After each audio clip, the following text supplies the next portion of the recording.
So, I'm going to get you to think a little bit differently. Okay? So, the challenge for all of us is this. When you're new in your job, you have the opportunity of not having any vested interest, and you have a fresh pair of eyes. Right? Now, of course, the trouble is that the newbies nobody listens to. Does that make sense? Come into a new company, new organization, why should I listen to you? The other end is somebody with a lot of experience, they've got the confidence, they can iterate lots of options. The place you don't want to be, if you see yourself as a creative and an innovator, is in this mediocre middle, which is a fear of getting it wrong and you start to play safe. Make sense? Anybody disagree with anything I've said so far? No? So, the big challenge to take ideas into a market or whatever is you need the outsider's perspective of being able to see something different. Okay? But you need the insider's credibility. Let me give you a little example of something very routine. How many of you do one of these type of roll-on bags for playing? You know, with one of these. Do you know anything about it? Okay. If you take this product or similar ones like this, how many of you have this product or something like it? Everybody? Okay, well, do you know the history about it? Okay, well, it was invented by an airline pilot. Obviously, he's sitting in the airport and he sees everybody carting bags. So, in 1989, 1980, the nearest thing you had was, remember you could attach these trolleys and people would get there and they'd string them along. So he made the first prototype with that. Now, he ended up inventing the rollaway. Now everybody's using it. He made 40, 50 million himself. So something is trivial with the insight to see what is a person's pain. It's, oh my God, I'm at the airport and carrying it. Now he had the credibility when he went along and he had his first prototypes. The first 100 products literally got bought by all the pilots and aircrew. And then the more people saw it, the more they bought it. And, you know, a few years ago, in his own business, he sold 8 million alone. So every one of you, if you have that insight, the how becomes easy once you spot the opportunity. Does that make sense? And then you can use some of the patterns I'm showing. So one of the things I keep on saying is look outside and you will see there are millions of opportunities, right? I mean, I've got tons of opportunities. My challenge is I can't do them all right? If you want to come and join any of my projects, let me know. Okay, so, what was that? So, what do you think innovation is? Is it that eureka Archimedes moment? You know the story about Archimedes? Who knows the story of Archimedes? Okay, tell me about it. All right. Well, basically what happened was Archimedes is sitting there in his bath. The king had asked him, he'd gotten a crown made. And he thought that the guy who was making the crown didn't make it all out of gold. He'd given him gold, and how could he spot whether he mixed it with silver or not? So Archimedes is sitting in his bath, and he notices he displaces water. So the same principle that allows ships to float, that was the eureka moment. Does that come back to anybody? So, by the time you walk out tonight, tomorrow I'd like to hear your eureka moment on. Alright? Get yourself set for eureka moments. So, you know, everybody thinks I'm not a creative, but you know, and everybody tends to think it's all about design and so on. I can also show you shit designed by Apple, right, where they didn't really understand the market. And they cause more pain, but I won't go into that in too much detail in case somebody comes from Apple after me. All right? So, what I'd like to do is, do you think that I can make a hole in this paper for my whole body to go through? Right? Can you make a hole like that through which your whole body, so it's a continuous piece of paper, right? No break in it. So what I'd like you to do is to pass the sheet to everybody, please.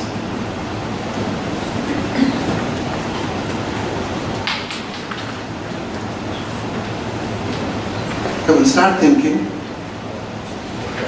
Does anybody know the answer? I can guess, maybe. All right. Okay, well, make it and we'll see.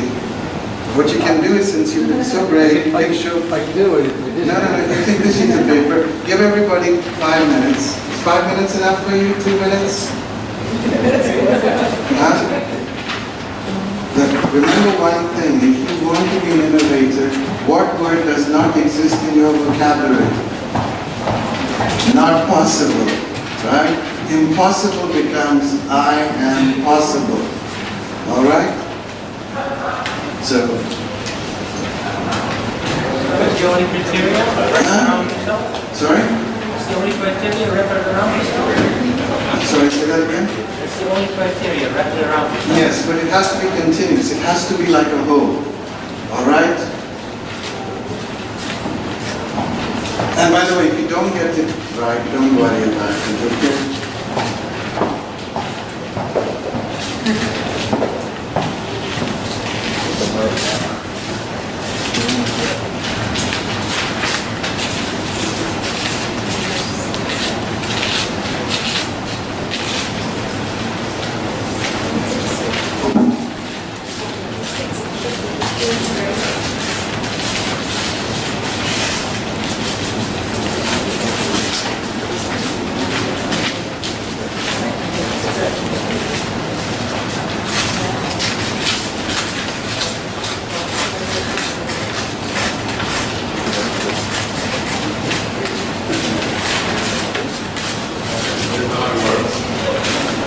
They're making a meal out of it. Huh? They're making a meal out of it. So have you got it done right? I think I've done it. Now, can you put your body through it? Your body. Anybody's body can see. Make yourself... I can see your body Not through see it. through it, physically put your body through it. Ah, okay. Well, Yes. that was wrong. Huh? Sorry? No, you prepare it, but you need the paper to be continuous.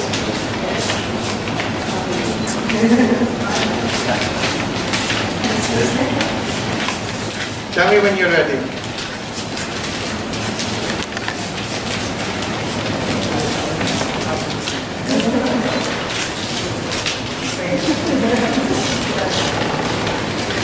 Does that need paper now?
How's it going, everyone?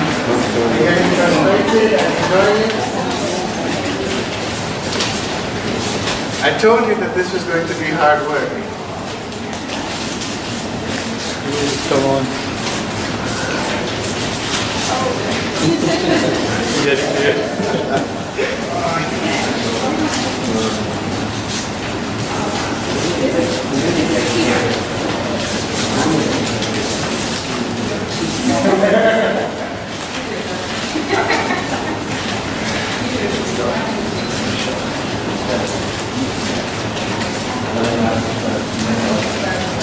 Everybody finished?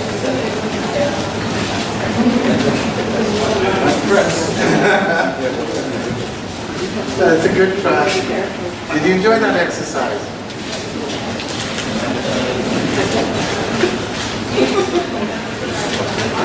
Anybody watch Star Trek? Hello? Does anybody watch Star Trek? Okay. You familiar with the thing called warp drive?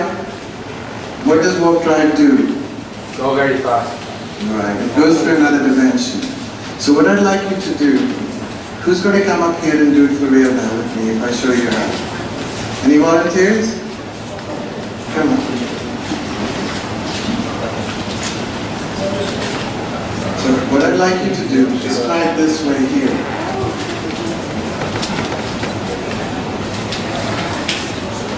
So you see this thing here? So what I need you to do is to make it We're sketched it out now. I was like, well, I knew that. And it seems to be locking it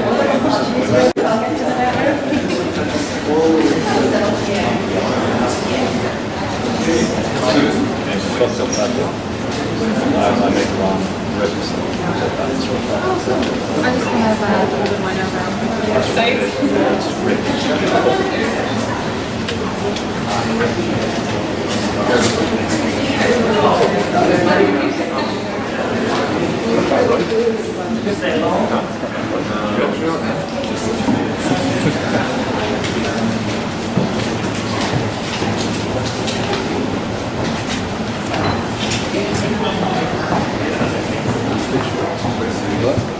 Oh, well.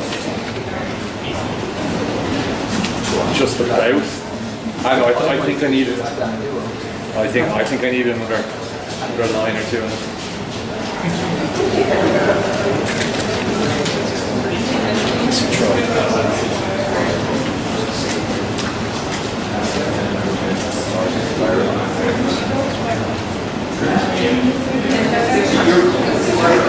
When you see how this is done, you're going to have a lot of fun with your family. Trust me. Any of you have kids? Yeah. All right. Well, this is going to be the cheapest game that's going to keep your kids amused for hours. Right? Let's see if we can take this viral. Okay?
Alright, so basically what you have to do, if I can just take you through it is, when you perforate the hole through here, you go all the way through, but you don't finish it, you will pick up one long continuous piece of paper.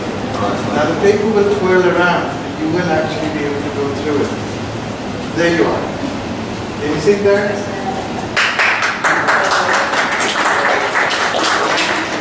So have a go with your friends. So the purpose of a lot of these warm-up exercises is really to get you to start thinking in a different way.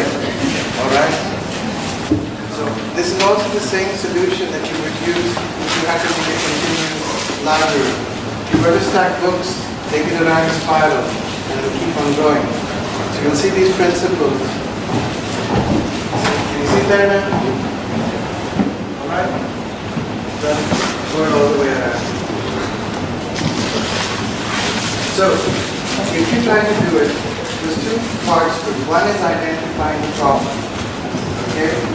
The other side of it is what are the solutions you're going to use. Sorry about that. So what are the solutions you're going to use? Any of you come across a thing called TRIZ? Okay, it's sometimes known as the theory of invented problem solving. That was first developed by a Russian scientist. he went through looking all the patents in the world and he classified them and he found some common patterns in all the patents. So at the end of it, I've got 40 of those slides, depending on how quickly we go through it. But I'm going to take you through a lot of other patterns. Any of you familiar with the technique called quality function deployment? So that's another solution. So when Lexus built their car and so on, it allows you to manage conflicting requirements. Okay? So today I'm just giving you a broad overview and I'm going to dart through a lot of things that will hopefully, because this is your buffet. It's an innovation buffet, okay? A lot of you familiar with design thinking? So what's that about? It's about the empathy map, it's about the team solving the problem, it's about looking at how things are already done. Okay? The anthropological approach is very much about watching people, what they're doing. Like we talked about the airline pilot and so on. One of the things that you have to look at is to say, if I'm building a road or a route, what I want to do is to follow the path that people are already walking. The tendency with designers, architects and all, how many of you are interested in building houses and so on? Okay, there's a chap called Christopher Alexander. Read his book called The Pattern Language. Right? So whether you're in software, whatever you will find, whether you're going through Jacob Nielsen, Donald Norman, you will find that there are common patterns that you can use as templates to make things easier. All right? And it's all about, like a good example is taking steps out. What's the best example in computer software of taking steps out? You use it every day. How many of you shop at Amazon? What does Amazon have? One click. Now Amazon have taken that idea one step further. What they have in America is they know you want to replace common ideas. So they put a Bluetooth device with a button to reorder. So you just stick that into your place, wherever you're keeping your washing powder or whatever, press it once and it reorders. So you've taken all the step. I don't need to log on. I don't need to establish it. It goes from one to the other. A lot of business models use that in the concept of automatic reordering. The biggest growth area today for your business is to create automatic reordering. So if you're providing food or supplies or services, what do? Create an auto reorder. So what does that become from one click to 0 click? Does that make sense?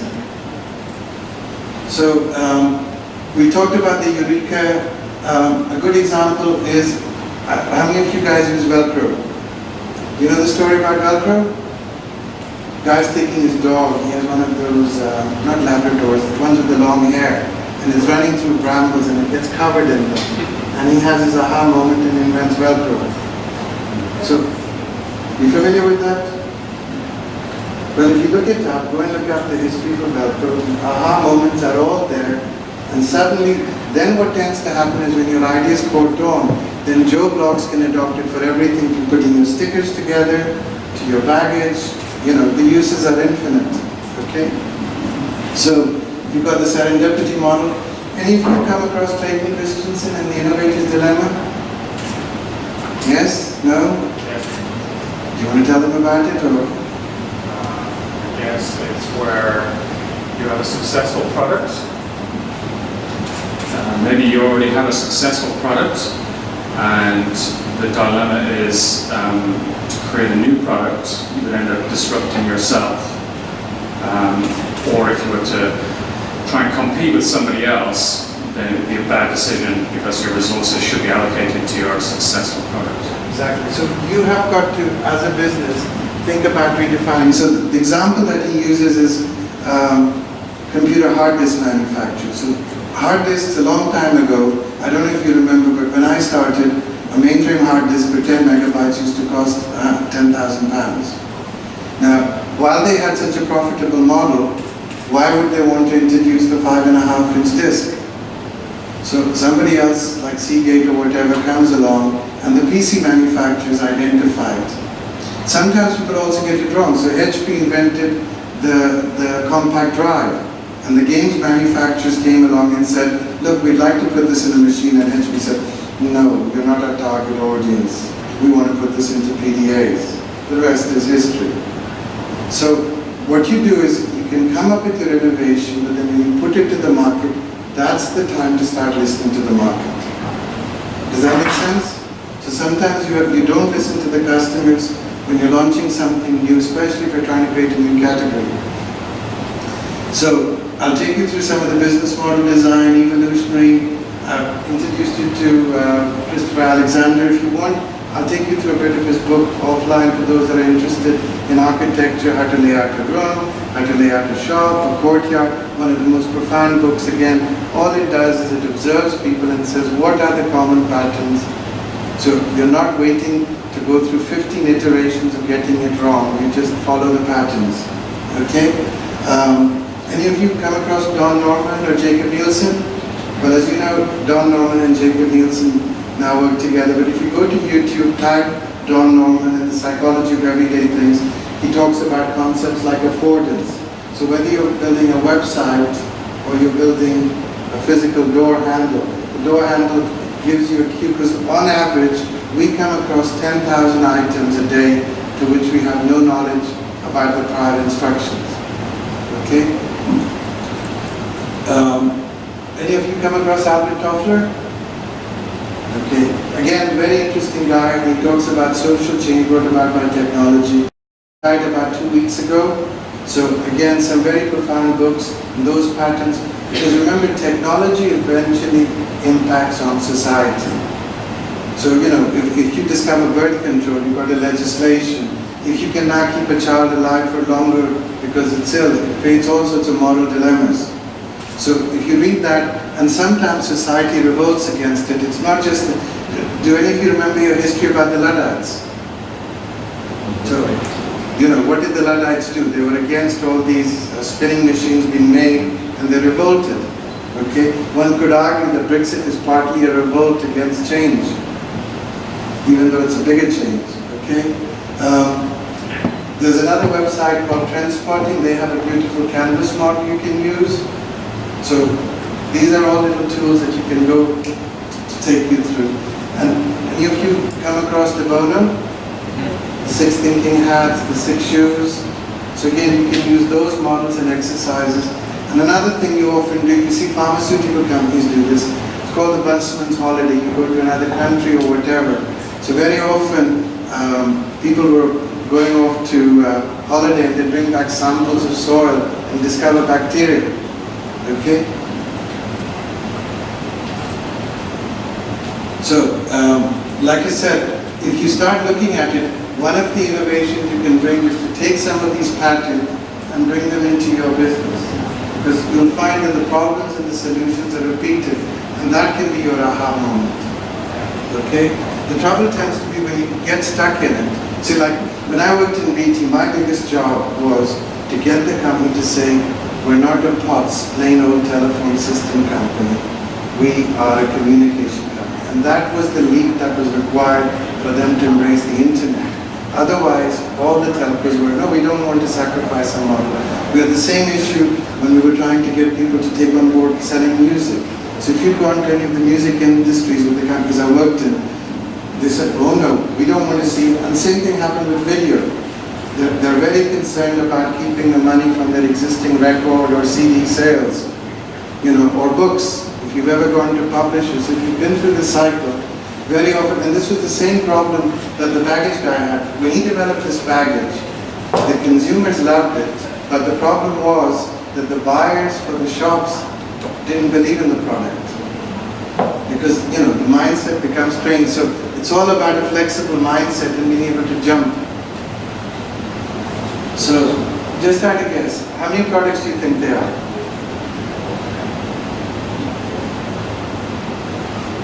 Million. There's more than a million. Who thinks? Huh? Millions. So it all depends what level. Are you talking at the screw level or are you talking at the car level? How many products do you think there are, pieces of machinery there are in a 747 or a plane or whatever? Hundreds of thousands. So for each business, that's a product. Brought into somebody else's business, that becomes an engine, that becomes part of a plane.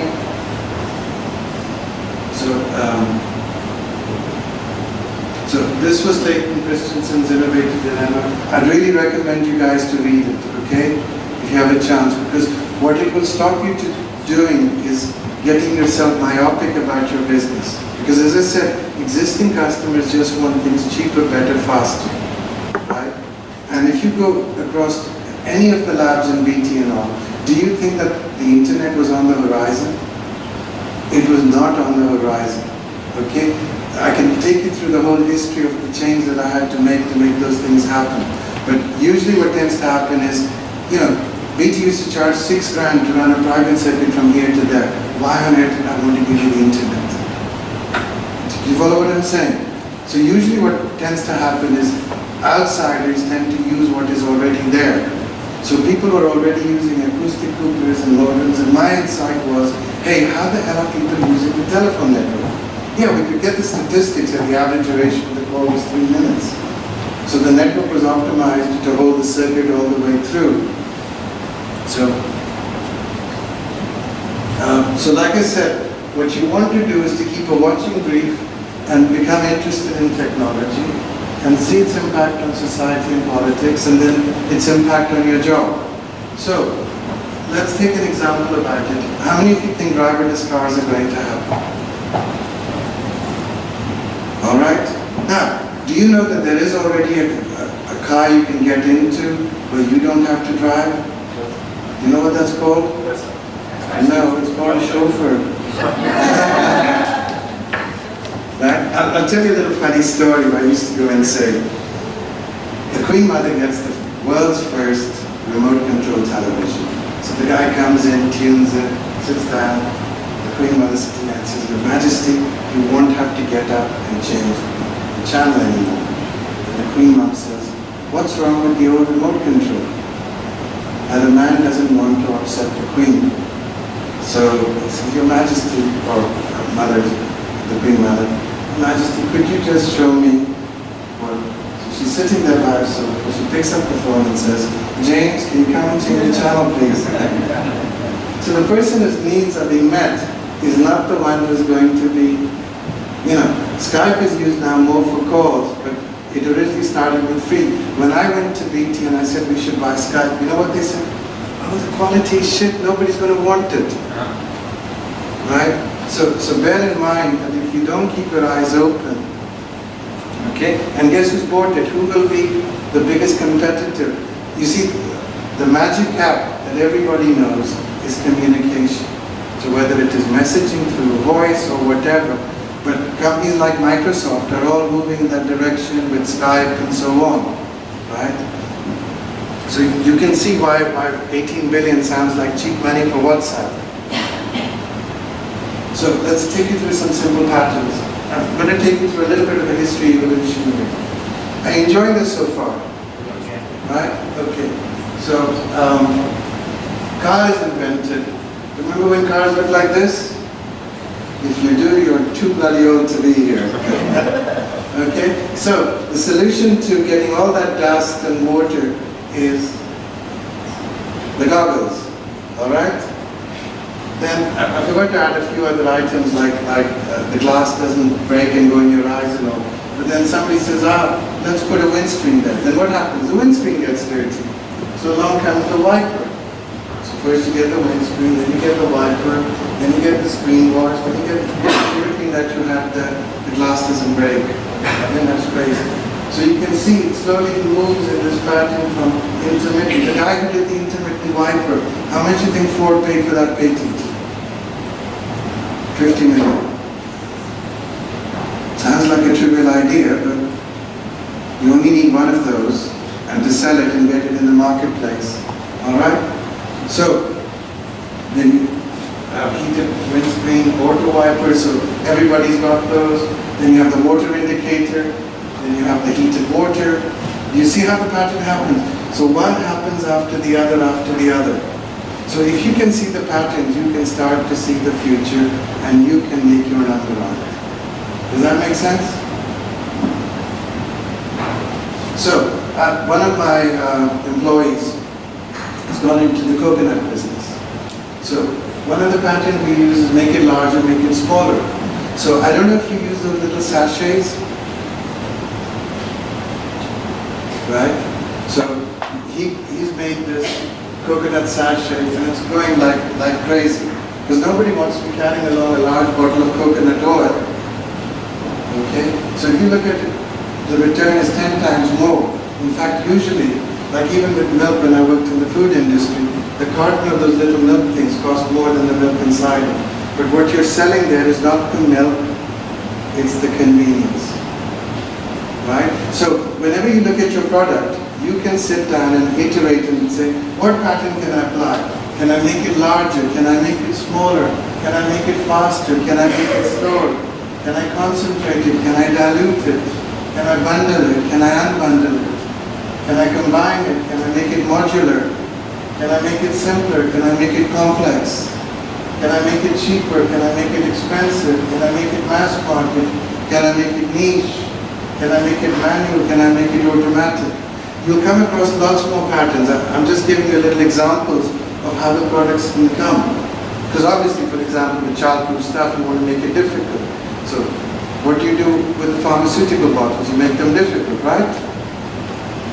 Does that make sense? So once you start to see the patterns, so you have same thing with DIY. So Kia's entire business model is made out of that. So what does it do? When you change one little thing, often the whole business model changes because you can simplify the shipping, you can simplify everything else. Okay? So you can make a helicopter, remove the need, add support, you need an aircraft, make it mobile, make it fixed, make it intelligent, make it down, make it quieter, make it louder, make it more reliable, make it less reliable, make it longer lasting, make it disposable, make it lighter, make it heavier. In fact, Chapman, the inventor of Lotus, used to have an expression about his cars. He used to say, we put lightness in. Isn't it so beautiful? Is this making sense? Can you see how you might be able to apply these patterns, even at a very simple level? You go along there and you say, oh, I've got Mars bar, can I make Mars ice cream? You see what I mean? Can I make it small size? Can I make it big size? Can I make it jumbo size? And sometimes making it smaller gets you much better return on your product. Okay? So here's a good example in something as simple as detergent. So originally they always wanted to sell more. You're not in here. You can resonate with this? So do you see the evolution? You got the big size, you got the small one when you go to the laundrette. You got it packed in a plastic bag, then you decide to make it more convenient by getting a cup and you say, okay, can I make it into tablets? Can I make it into liquid? Can I make it into a sachet? Do you see how all of these things can apply? So once you start to take the patterns, the amount of, think of yourself like a cook. Once you've got all the spices, the number of dishes you can cook becomes infinite. Does that make sense? Is it resonating with you? So that's an example of making it smaller, bigger. So one of my other staff, he set up a business to make self-made shirts. So basically you go to the website, you can choose your fabric, you can choose your fitting, you can choose your color, and it goes on and on. Now the profound thing is, if any of you know the background about the shirt mass manufacturing, it really started with the Jewish people in New York. And then it became scaled towards mass manufacture and the factory system. But if you make the shirts this way, you only need to keep one small sample of fabric and you make it to order. And you're selling it for 3 times, 4 times. So he sells shirts. If you want to go, it's called greenandjacks.com, by the way. All right, so please go and buy there. And what he's done innovative is the way it's wrapped, and 2 weeks later, you get a bespoke shirt with your monogram, with whatever, but instead of buying it for £20, you bought it for 85. You see what happens, you're turning around. So if it applies to Dell, it can apply to bicycles. One of the biggest bicycle companies does that, made to manufacture. So you cut out your entire inventory, your entire production, you change it. We're coming back full circle. Is this making sense? Is it giving you any ideas? Everybody's very quiet. I'm really worried. Your ideas will come after. Huh? Your ideas will come after. We need a gestation period. Oh, good. So, I'm going to take you through some other models. one of the more famous ones is using the scamper model. Just type it out. So basically it says, can I substitute components, material, people? Can I combine it? So a good example of today's mobile phone, it's a combination of a computer, combination of a camera, combination of sensors. You see? Right? Adapt, alter, change, use another part function. M is for modify, P is to put for another use. E is to eliminate, make it simple. Okay? R is to reverse, or turn it inside out. In fact, what I'll do is I'll just show you one other thing. Bear with me one moment. I'll just give you a little run through these.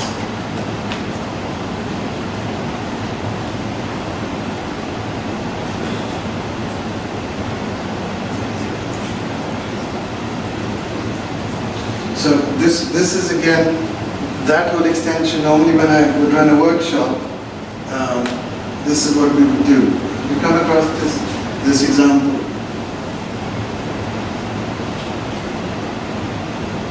So remember, it's not about who's the cleverest person in the room. Very often it's a mental trap. Does this make sense?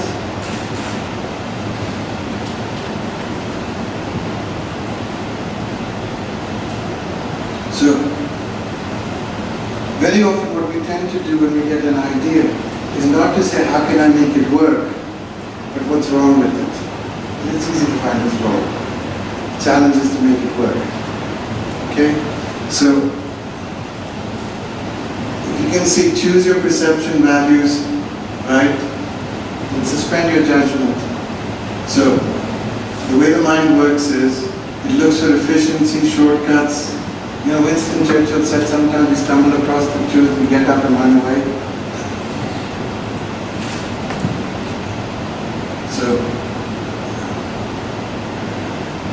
because the brain wants shortcuts. You've all come across, you know, type 1 and type 2 thinking from Cambridge. So, change your perception. The way you do it is sometimes when you change your environment, you can change it and look for the patterns. So, what do you see there? ABC? Or is it 813B? So very often your framing is set up by what you see around it, and that shapes what you see. Okay? So like I was talking about cooks, so you can change the way you charge. One of the things I did in BT was I said, how can we change the revenue? I said, look, most people use a payphone now to tell somebody they've arrived. So why don't we just charge 20p instead of 10p? Right? So first 3 minutes, 20p. In fact, what you could still do is say 20p for 5 minutes, knowing that the users are only going to use it for 3. You'll make money like that. Does that make sense if you're in the food business, etc.? In architecture, we'll talk about modular architecture for pens. So here's the good story. It's a little bit over-exaggerated, but you know the story between the space pen and the pencil. So think a different way. Do you need to create a whole complex system for managing it, or can you change the setup? So you can provoke thoughts, you can brainstorm, you can use the Delphi method, you can use analogy, you can use synectics, you can use the Osborne method, you can use the Scamper method. So there's lots of techniques for you to go around and try them out. Okay? So I'm rushing through a lot of material because there is a lot to go through. Okay? So analogy, what is it similar to? Synectics, which is give the people the problem, let them go and think about it. Scamper I took you through just now. Okay? Just take you back to the original slide. Is this making sense? There's a hell of a lot of stuff here. So I hope that you are conscious of my health warning.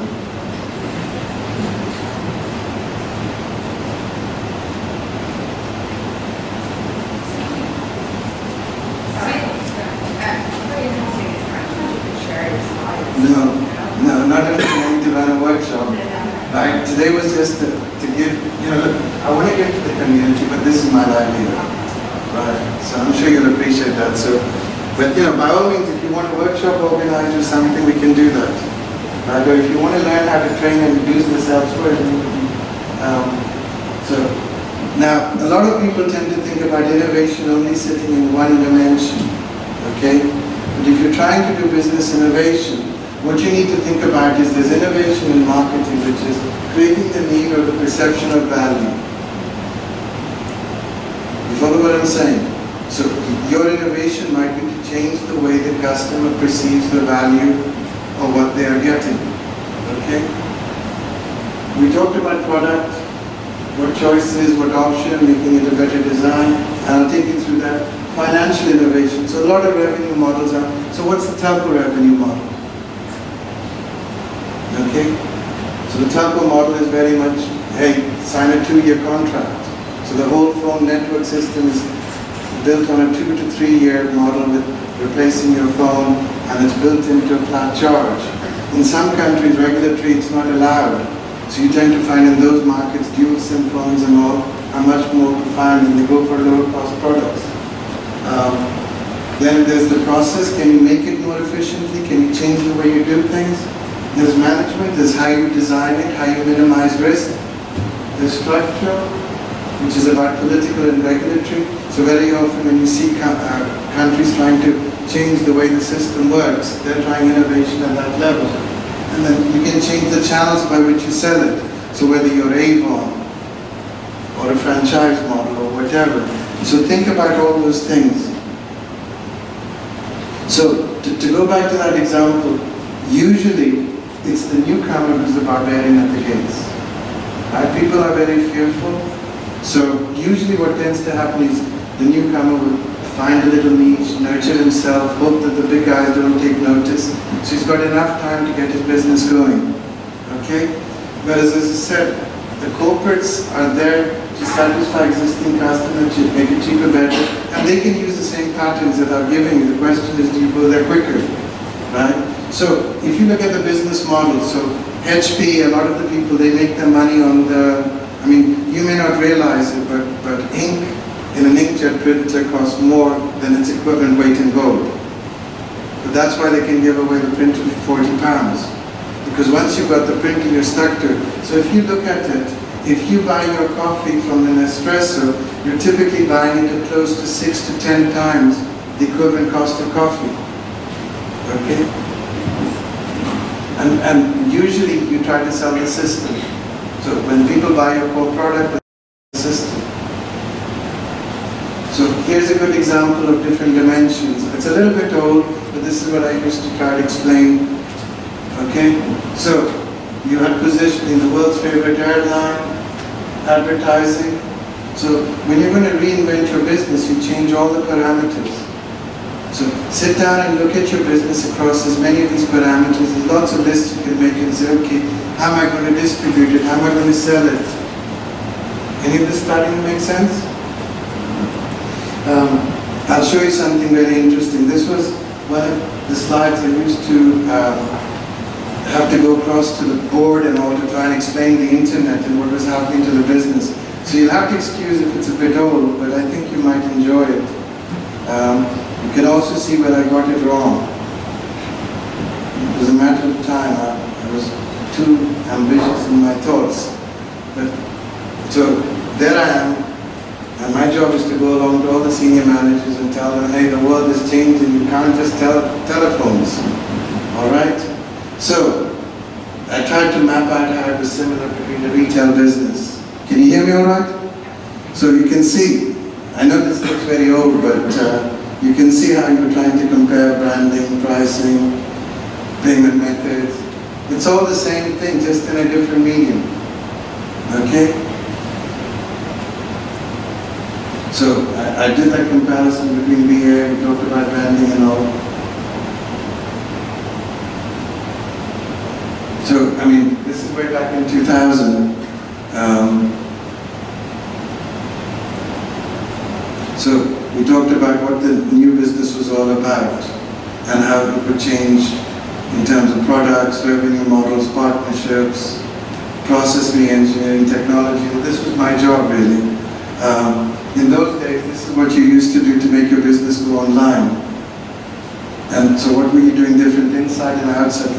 thing that I'd like to share with you was my forecast for Microsoft.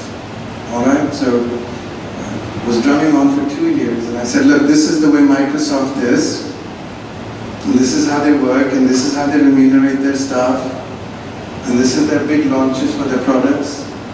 And then I said, this is the future. And I said, this would happen in 2002. Now, surprise, surprise, do you see Microsoft moving from a sales to a rental model? How many of you use Office 365? So, I'm only 15 years late, or early, or whatever. But the thing is, when you see the patterns, you can see it coming. The question is then, do you want to be the one who sees it first and gets there first? Does that make sense? Just go back to the other one. So, do you see how it re-engineered the model? They didn't have to worry about development costs so much.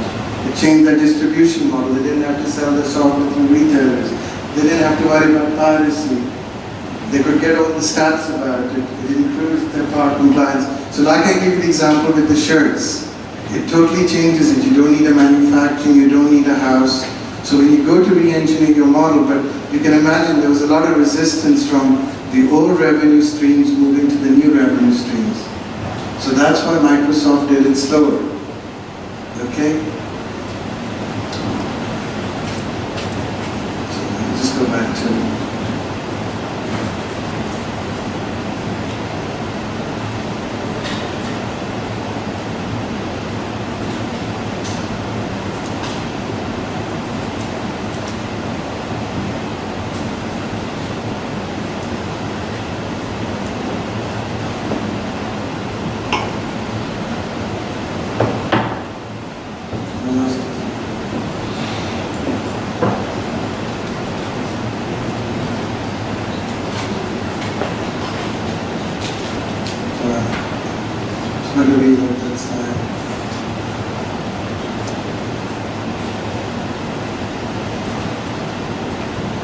So, how many of you are thinking of starting your own business? Okay, can any of you see how you might be able to apply some of these things in your own business? Right? So, innovation can be about how you go to market, how you do your revenue, do you go for a subscription, a rental model. So, there are only 55 models in that respect. And that's drafted by a chap called Gassman, if you want to look at it. So if you want a shortcut, you want to brainstorm it, you say, what's the, you can pick it out of the list. Do I want a subscription? Do I want to sell it? Do I want an advertiser to pay for it? Do you see what I'm saying? All right? And most of the competition is at that system and business model level. So remember I was talking to you about Trez.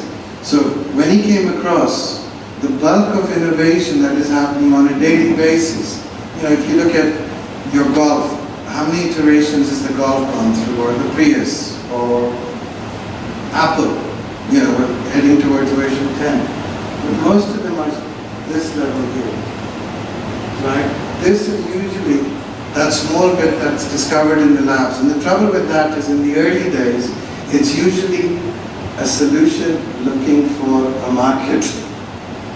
You know what I mean? When the lazy got invented, who knew you'd use it to solve your eye things and so on? So this was the classification.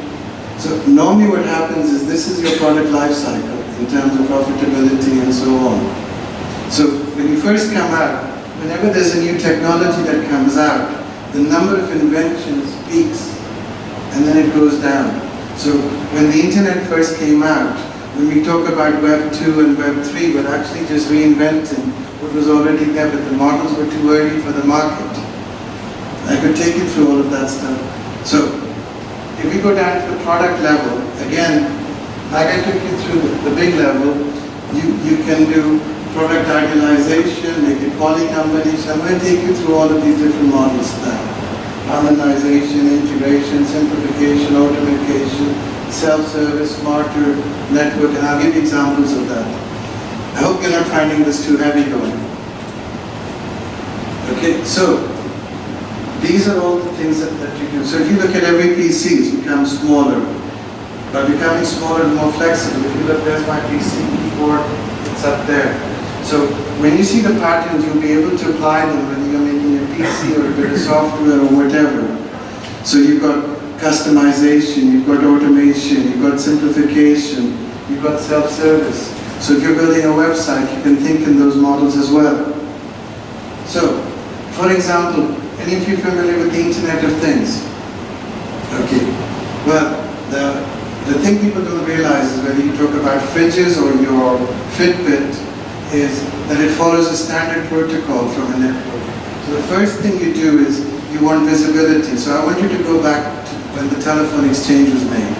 When the telephone exchange was made first, they just wanted to, rather than send an engineer after they heard the exchange had problems, they connected it to a central thing so they could see what was happening across the network. Obviously, they built this platform. Then they said, oh, wouldn't it be great if we could run some diagnostics, so before we send the engineer to fix the network. Then they said, oh, could we control it? Can we switch it on and off? Then can we automate it? Then can we make it intelligent or self-healing? And that pattern applies to anything that's Internet of Things. With your fridge, with your photocopier, with your printer. Does that make sense? So when you're making your product plans, you can start step by step with that model. So if we go back to this example, what typically happens is, first you make your product, like those people made that roll-on bag. Then the airline regulations and the places to put it changed also to accommodate those type of bags. So first the product, then the company reinvents itself, then the market follows, and then the industry evolves.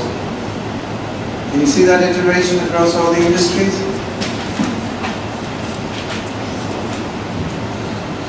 So, we talked about all the different types of innovation. These are the different revenue models if you go to the Gassman thing. So, also when you're going there, you have to cater for legacy issues and how you manage a project. Okay? So, sometimes you don't know if something is possible. Usually the biggest innovation is that the person is taking the risk to launch it first. Okay? But once somebody's done it, it's easy to copy. Okay? Sometimes you're not sure about your customer requirements. You make it, you put it out there, you watch what they're doing, and then you modify it for future releases. So, you could do your project in a phased way, a big bang way, you could do a switch off, and how you do your prototyping. So, back to the patterns I was talking about. So somebody invents something new. So the technology comes across. I'm going to demonstrate this across a couple of industries for you as well. So the first thing you do with the product is called idealization, which is, can I take away the side effects? Can I take away the costs? Or can I get rid of the product itself? So, this is what you're trying to do with idealization. So, very often, let me give you a little example. Coat hook, alright? So when you want to put a coat hook, the first thing you need is a hammer. You make the coat hook, you make the hammer. And somebody says, oh, well, can we get rid of the hammer? So you make a self-adhesive coat hook. You see now, you've gone there, and you got rid of the tool. Then you sit down and say, can I make it built into the product itself? So can I not just mold the door with the coat hook in the first place? So you start to integrate it. Does that make sense? So a good example is you don't need to buy a car, the car will come to you when you need it, driverless cars. Okay? And as I was going, when the big change happens, if you've got driverless cars and you don't need so many cars, if you're in real estate, it gives you a big opportunity to start thinking about buying car spaces and converting them into apartments. Right? If you're an insurance company, you're not going to have so many crashes, hopefully, because if all the cars are electric, so you can predict what will happen to some extent. The question is when that will happen. So one of the things we try to do is to take away the product shortcoming. Okay? So can you change its life, its weight, its size, so that it's... So take a good example. How many of you wear glasses? All right, so what do you have a problem with glass? They're too big, you need to put them on, right? Then you have this glass, but it still takes too much space. So somebody comes up and says, oh, can I make a glass like this? It takes a little less room. Or you can have this beautiful glass like this. I don't know if you've seen this glass. You seen these? So, like that. Right? Do you see what I'm saying? So you take away the disadvantage of people still want the function, but they don't want the bigger packaging.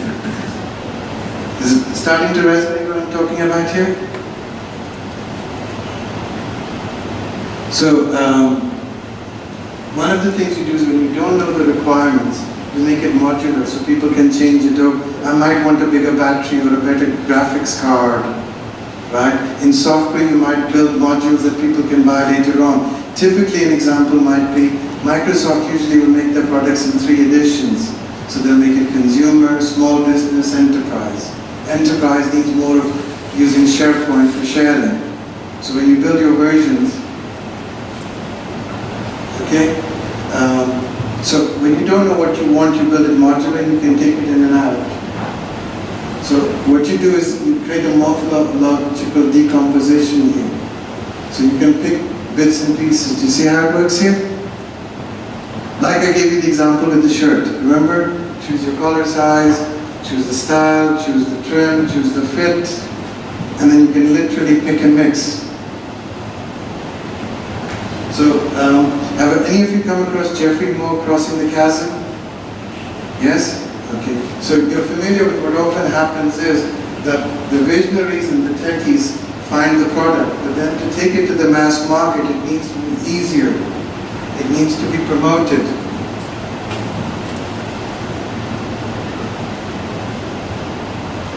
So one other thing you do is mass customization.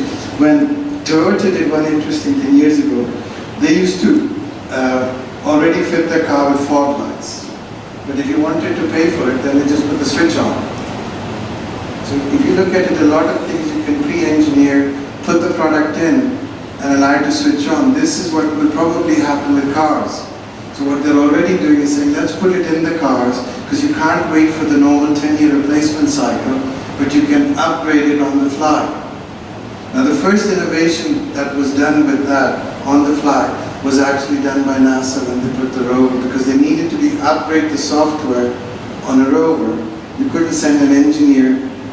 I don't know if any of you remember trying to upgrade your Nokias with a wire and you brick it.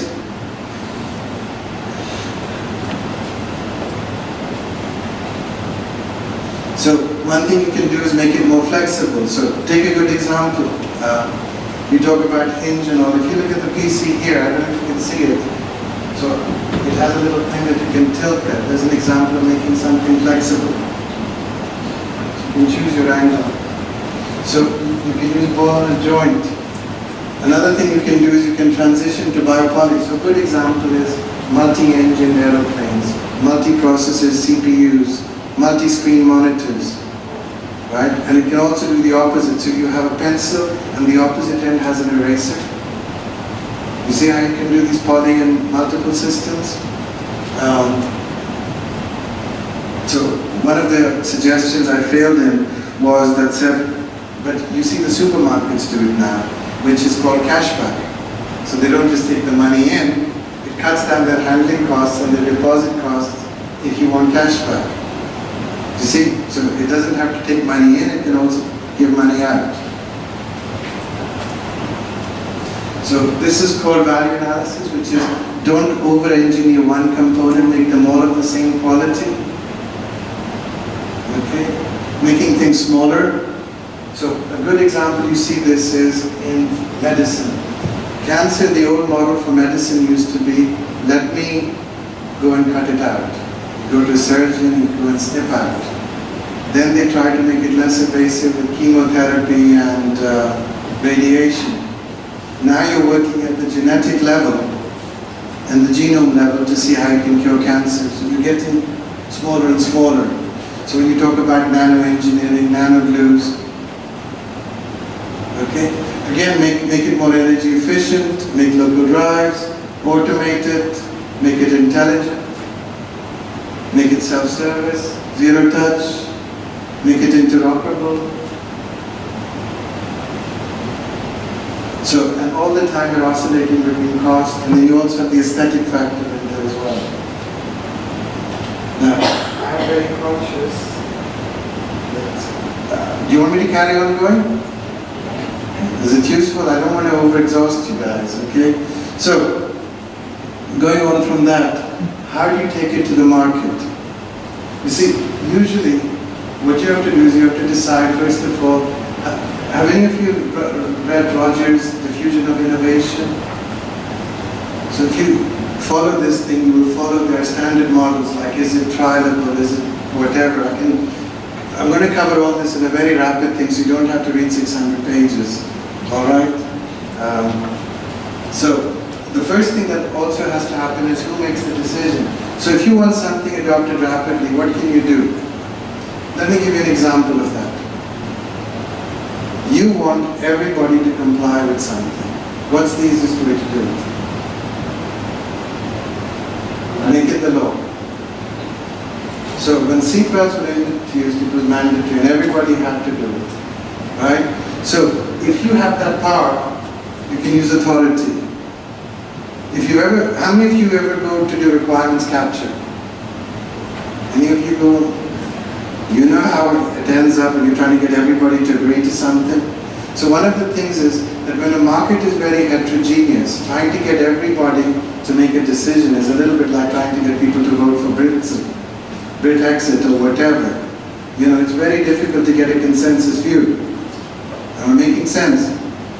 So one of the most important things that the likes of Microsoft and all did was basically when they sold things like Office into the corporates, everybody had to use Microsoft Office.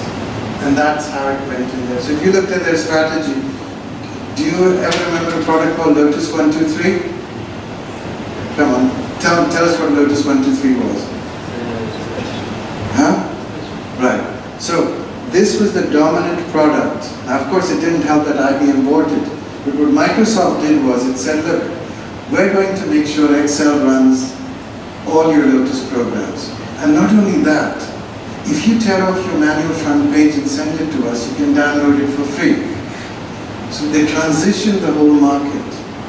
So either you sell your sales force and get a corporate decision. You know, if you can get the government or somebody big in your industry to adopt your product, and the rollout and deployment becomes a lot easier and it becomes a de facto standard. Right? So usually when somebody's doing it, they're going to say, how does this product compare? Is it compatible? Is it complex? Is it trialable? Is it observable? So for example, the diffusion of innovation model was based on how seed were taken on board. So when farmers noticed that their farmer next door had bought different grain and it grew taller, it was much easier for them to reproduce and copy. See what I mean? Same thing with that example I gave you about the bag. When all the other people in the airline could see the pilots working, so what's that? I'd like one of those. So getting a product out there is very important. Social networks and socialization of your idea is very important, and finding change leaders and opinion leaders. So you have to understand the motive of the early adopter. He wants respect. He says, look, I was there first. Okay? Then you've got the early majority. They want to think about it. The laggards, they're very traditional. They'll eventually come on board. Sorry about that. So, let me show you how that applies. Thank you. So if you have a look with shading, the requirements for shading are very simple. Thank you very much. What people really want is, they want to look good, they want it to be safe, they want it to do it quickly, and they want it at a low cost. Is that the gist of requirements for shading? Everybody agree? So, what happens in shaving? Well, shaving used to be done by the barber, and he'd always be sharpening it, right? So, the first innovation was to make it modular. Remember the examples I gave you? So the safety razor comes on board. So you keep the stick and you change the head. Okay? So it was called the safety razor. Do any of you remember using it? Okay. So, easy to use, it allows it to move from the barber to the house. Remember I talked about poly, make it 1, make it 2, make it 3. So instead of a multi-processing, you've got a multi-blade. Right? So you can make it disposable, you have all the different versions there. And then of course you need some information. How does the person know it's worn? So you put the information strip by the wear indicator. So you can sell information without it necessarily being on a computer. See what I'm saying? So lubricates and so on. Then you create specific needs, disposable, all-in-one kits, and the subsystems also evolve. So you move from, do any of you remember using the brush? Okay, and then the really small, any of you use the shaving oil? Sorry? No, go on, share. So then you move to niche parallel markets. So they noticed that women were using it, but they had specific needs about how it would be held, how it would be branded, so you ended up creating the female razor blade. Okay? Now, the interesting paradigm is, it is actually more efficient to use chemical for shaving. But there's only 2 groups that use chemical shaving. It's the blacks and the gays. Because it will give it, because it isn't manually. Once the model is there, like the QWERTY keyboard, it's very difficult to convince men to use a depleting cream on their face. Okay? Am I making sense? So, similarly you have to think with, remember we talked about the initial innovation? So you get the Wright brothers making the plane, and then the plane starts to set some records. And what the big impetus was, this is what VC funds have done, they've acted like a war catalyst, and it accelerates the product.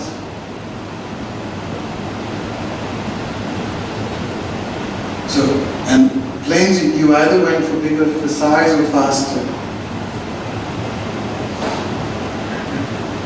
So you either make it bigger or you make it faster.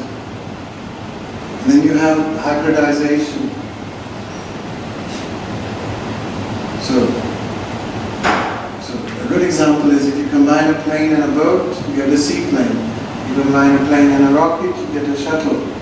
You combine a plane and a helicopter, you get VTOL. I don't know if you've seen flying cars are back in fashion. I don't know if you've booked yours yet. Serge Brené has just invested in 2 startups, put 10 billion in each. When I did this presentation, this was the state of the art. Now, if you want, I'll send you the YouTube videos, I can post them. So you can track how long it's taking, and then it has to go through the same issues as the regulatory environment. Same thing with drones. You can see how the drones would fit. So plane plus bike is the microlight, and then the mass market arrives. So you make larger planes, you create the need for systems and regulation. They have to be reliable, safe. So even the subsystems, you may originally start by using an existing product like a car engine, but then you modify it for that's specific to the purposes. So you can also apply this deviation model for things like film.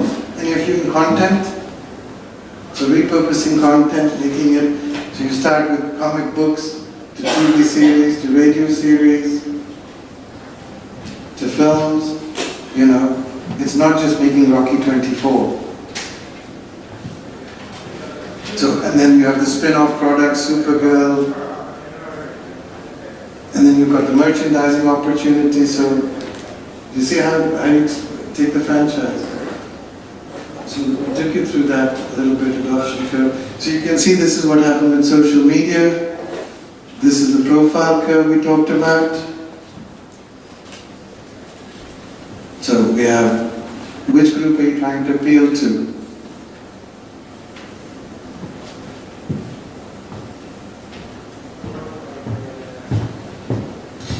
Do you want me to go through this stuff as well? Remember I talked about Triz. So some of these are applicable to software, but at that time when he developed this was largely related to mechanics. So you could do segmentation. So how you can split it, can you see it there? So you have segmentation, fragmentation, removal. You see? Let me give you an example of do it before. In the old days, what people used to do was, they used to count things. Then they said, well, this is creating a logjam, why don't we take a photo of it and do it afterwards? Lo and behold, the same pattern is applied to your M50 toe.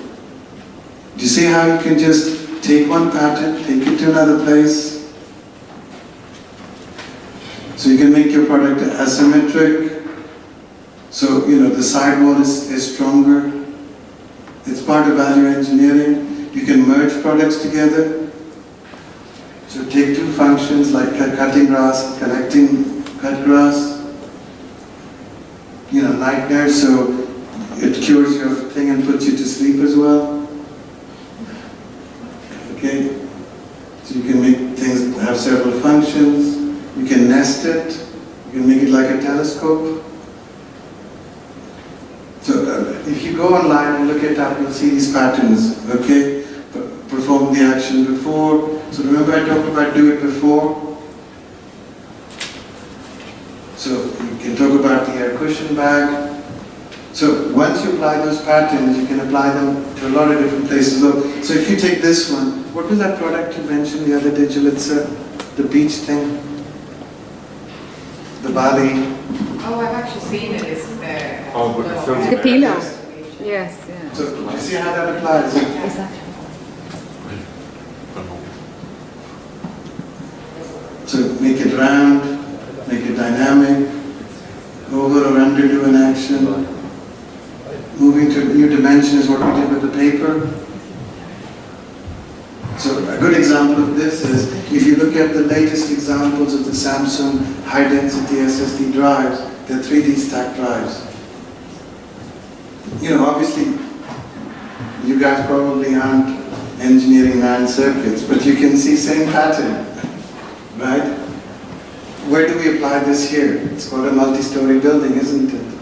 We stopped living on the ground floor a few thousand years ago. How to make it vibrate? So what's the good example? Your phone vibrates. Do you see how you can use all of those things? Okay.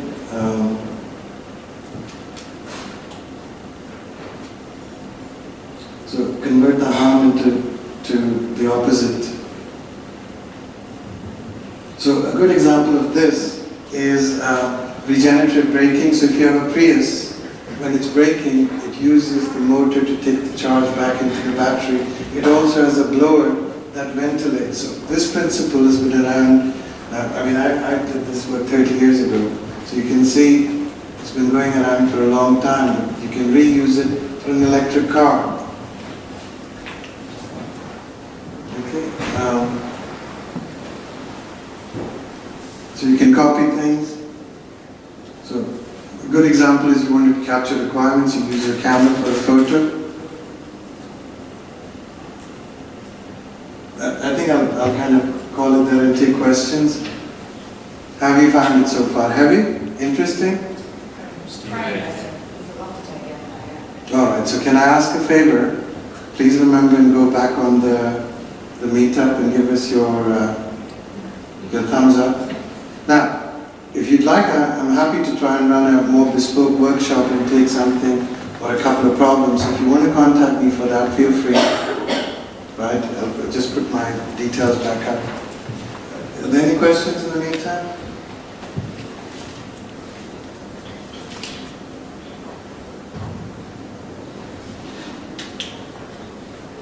I can take you through, if you want a little example, talk to me about any product, Windows, and I'll tell you where it's going. I'm not a great futurologist, but if you apply the patterns, you'll see how they go. So one question I have, very stimulating, loads of ideas, and let's just say you had a wonderful idea while you were up there talking. Do you have any acid tests at an early stage for just screening or saying, that's versus... Can I tell you, the real big difference to make something go is the team you've got to drive it. Because as you come across, you will find a way to solve a problem if you're driven. You know what I mean? But the big challenge is to put that initial DNA of people together that have the drive. And then if it needs to pivot or morph, so there's a time you do something in-house and you take it to the market, you may be surprised at the way the market ends up using it. You know, because remember one thing, like I gave the example, HP thought their microdrive would be used for personal organizing like the Junado. That market never crystallized till the tablets and the mobile phones have come. In the meantime, they lost the whole market of putting those hard disks into things like Xboxes and all. So after you take your product, don't be so hard. In a lot of my ventures that I worked with, I would find my partners would come from a corporate, and I built a voice recognition system, which we sent to Google and then made into Google Voice. So what we said was, look, at that time there were lots of ads all over the place. So why don't we just make it that you ring it, you dial a 3-digit number, and if you want to acknowledge your name, you'd say, make me happy. And this I did in the 1990s, okay? I also did a precursor for speech recognition and all. But sometimes what happens is people are too nervous. So we'd go to the banks and say, oh look, now you see HSBC is launching voice print ID. So sometimes it's also your timing in the market, it's your situation. So some of it is serendipity and some of it is getting the right people on board. Does that make sense? I mean, some ideas, if you think about how Carlson went through inventing the photocopier, the hardest bit is when you're the lone person with the idea and you're trying to bring your team to market. Does that answer your question? Mm-hmm. It's kind of discounting the quality of the idea, though, completely. No, look, the truth of the idea is a little bit like the truth is in the taste of the pudding. Does that make sense? So you can put all the best herbs in it, but if it doesn't suit your audience, if I make spicy Indian food, which is what people in India regard as good, it would probably, burn both ends of most people eating it here. So it depends which perspective you're putting on, Now if I wanted to sell it as a cure for constipation, it might be a different I'm sorry, I'm being a little bit challenging and provocative. The beauty is in the eye of the beholder, no? Just 1 minute. Go ahead. So if you had to use my idea, for example, how would you, I suppose, test the waters with it without somebody else grabbing your idea and running with it? Well, that's the big risk. One of the things we talk about change is having the balls to go and share the idea, right? So knowing who to trust is the hard bit, right? Usually what you tend to find is who cares for the baby the most. Somebody else will not have the same passion as you because you have the baby. Am I making sense? Go ahead. No, I was just comparing your analogy to beauty being in the eye of the beholder, no? With what's your name? Paul, what Paul was saying before. It's selling an idea, no, to people. I don't know if you guys have heard of a chap called Ray Kurzweil. Huh? Who of you have heard of Ray Kurzweil? So I'll tell you an interesting story. In 1999, I was writing a book on entrepreneurship. I thought before I take the step, let me go and find the thing. And I had a friend who got a contract for us from HarperCollins. So one of the people I went to interview was Ray Kurzweil. Now Ray Kurzweil invented optical character recognition and speech recognition. Now, if you meet him, you might find him. He's the one now who says that we can live for 160 years. And he created the Singularity University. Now Google have taken him on board as well. So when I went to talk to him, I said, what is it? And he said, really the most important skill is communication. So to sell your idea. Now there's a bit of serendipity, but if you come to events like this, hopefully a little bit of Brownian motion will happen and the right molecules will collide.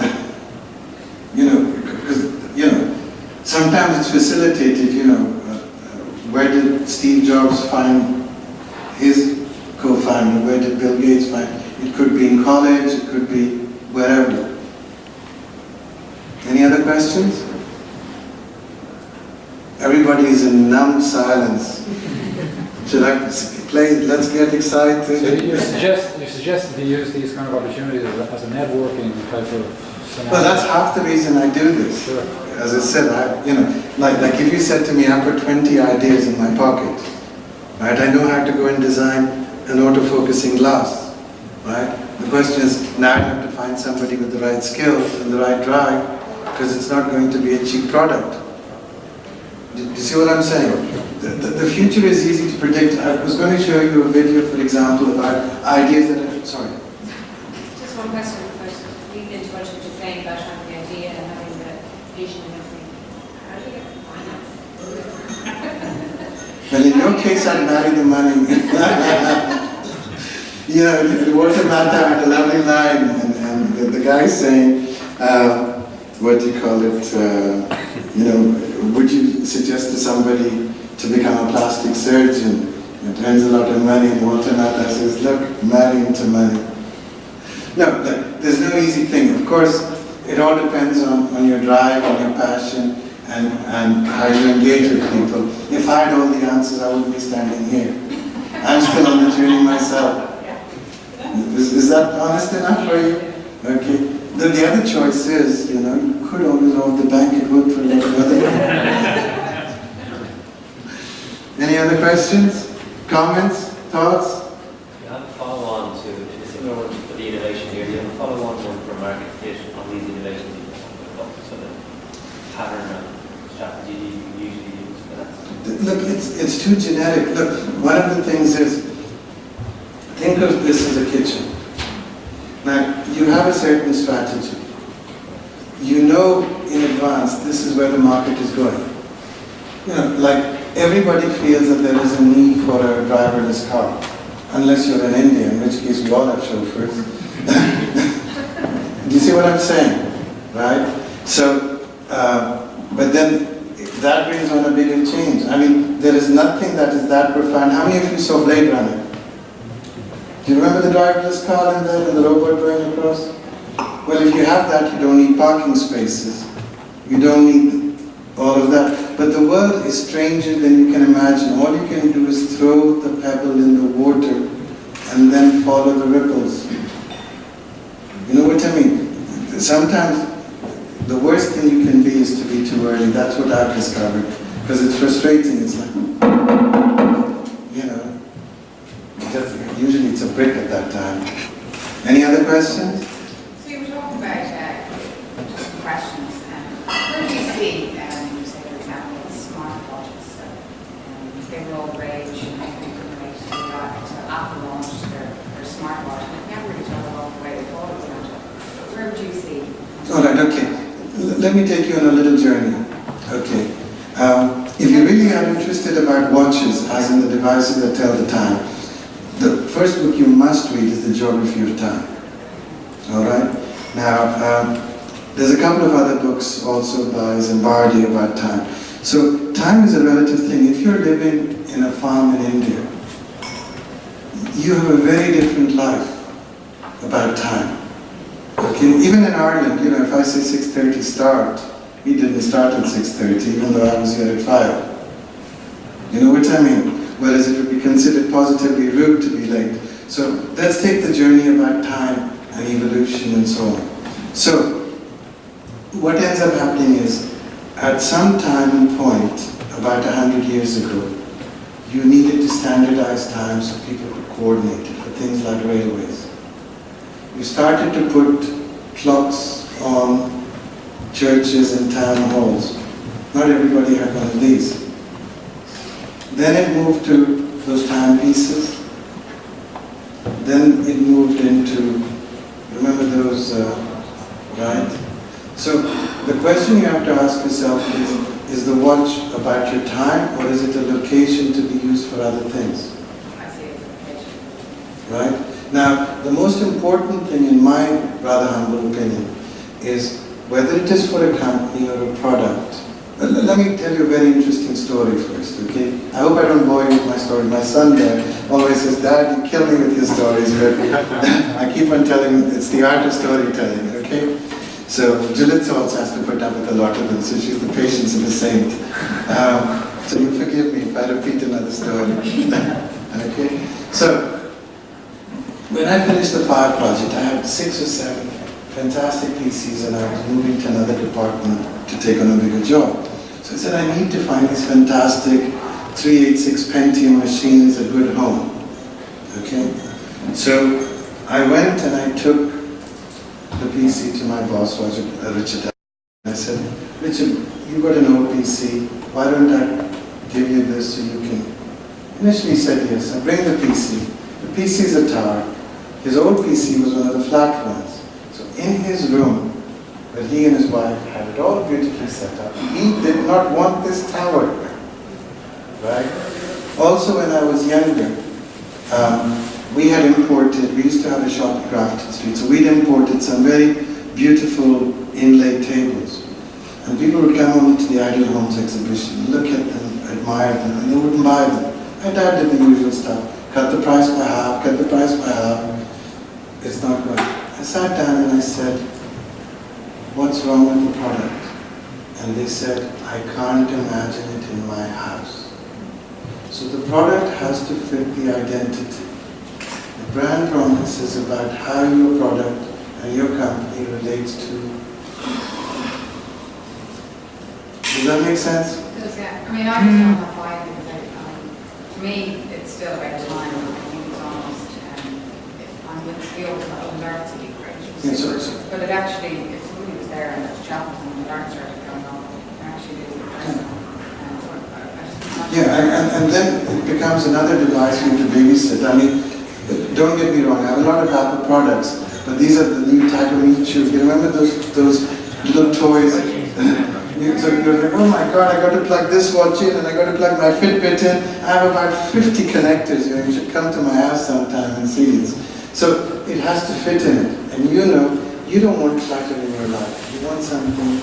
And the original promise with Apple was that it was simple. The trouble is sometimes you get so concerned with the aesthetics and winning it that you forget the user. Let me demonstrate a little example, all right? And you'll see what I'm talking about, okay?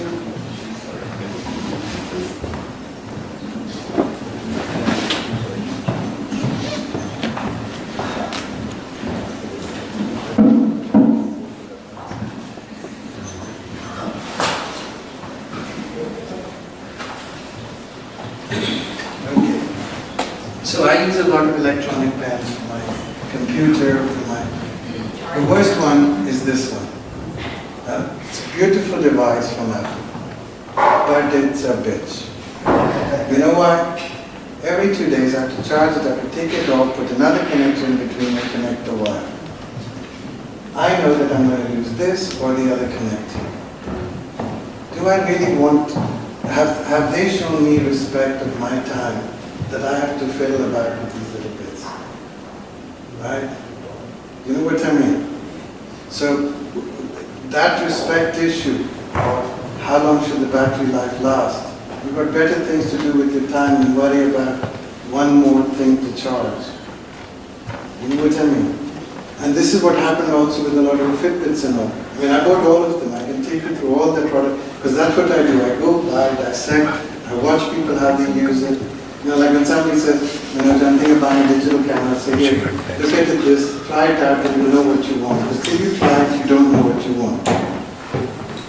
Has that answered your question? So until the product is relevant and meaningful to the user, it just becomes one of those early toys that people get, and then, you know, all our drawers are full of calculators and digital watches that cease to be relevant. So you're going to say something? I was just going to say that's why we do need to do some research before you build something for you. You need to know what's going to solve the problem rather than just building it and seeing it and using it. No, you can build it and test it, because if something's new, you can't tell how people will use it, and there are abortive attempts. I mean, Apple have a very definitive strategy because they learned a lot from the Newton. But I'm giving this example. It's a beautiful product to use, but if I have to worry about using it because it doesn't clip onto my iPad, the chance of me losing it, it doesn't, you know, if I lose it, will I buy it again? Maybe Apple want me to, like they make their glasses so easy to break. I don't know how many screens are broken. Anyway, any more questions? All right. Well, look, why don't you take the time to network? All right, thank you very much.